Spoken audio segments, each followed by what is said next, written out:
avait été dispersés allaient de lieu en lieu, annonçant la bonne nouvelle de la parole. Philippe, étant descendu dans la ville de Samarie, y prêcha le Christ. Les foules tout entières étaient attentives à ce que disait Philippe, lorsqu'elles apprirent et virent les miracles qu'il faisait.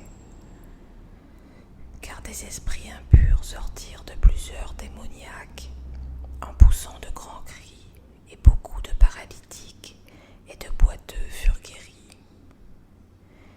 Et il y eut une grande joie dans cette ville. Il y avait auparavant dans la ville un homme nommé Simon, qui, se tenant pour un personnage important, exerçait la magie et provoquait l'étonnement du peuple de la Samarie.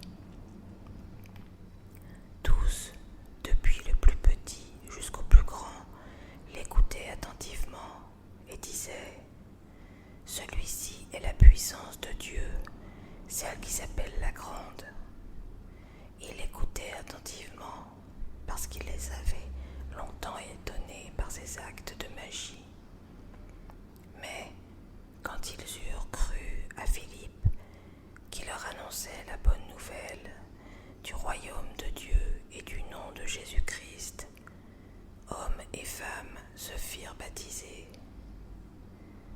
Simon lui-même crut, et après avoir été baptisé, il ne quittait plus Philippe, et il voyait avec étonnement les miracles et les grands prodiges qui s'opéraient. Pierre et Jean en Samarie. Les apôtres, qui étaient à Jérusalem, ayant appris que la Samarie avait reçu la parole de Dieu, y envoyèrent Pierre et Jean. Ceux-ci, arrivés chez les Samaritains, prièrent pour eux afin qu'ils reçussent le Saint-Esprit, car il n'était encore descendu sur aucun d'eux. Ils avaient seulement été baptisés au nom du Seigneur Jésus. Alors Pierre et Jean leur imposèrent les mains et ils reçurent le Saint-Esprit. Lorsque Simon vit que le Saint-Esprit était donné par l'imposition des mains des apôtres, il leur offrit de l'argent en disant : « Accordez-moi aussi ce pouvoir, afin que celui à qui j'imposerai les mains reçoive le Saint-Esprit. »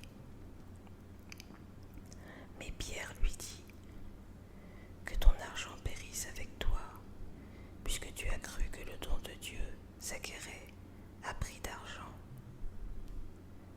Il n'y a pour toi ni part ni lot dans cette affaire, car ton cœur n'est pas droit devant Dieu.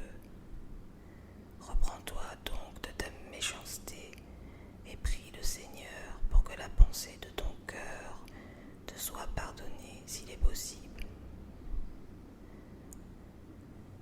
Car je vois que tu es dans un fiel amer et dans les liens de l'iniquité. » Simon répondit : « Priez vous-même le Seigneur pour moi, afin qu'il ne m'arrive rien de ce que vous avez dit. » Après avoir rendu témoignage à la parole du Seigneur et après l'avoir prêchée, Pierre et Jean retournèrent à Jérusalem en annonçant la bonne nouvelle dans plusieurs villages des Samaritains.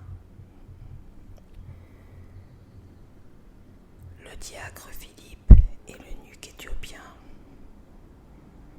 Un ange du Seigneur, s'adressant à Philippe, lui dit : « Lève-toi et va du côté du Midi, sur le chemin qui descend de Jérusalem à Gaza, celui qui est désert. » Il se leva et partit. Et voici un Éthiopien, un eunuque, ministre de Candace, reine d'Éthiopie, et surintendant de tous ses trésors, venu à Jérusalem pour adonner, s'en retournait, assis sur son char, et lisait le prophète Ésaïe. L'Esprit dit à Philippe : « Avance et approche-toi de ce char. » Philippe accourut et entendit l'Éthiopien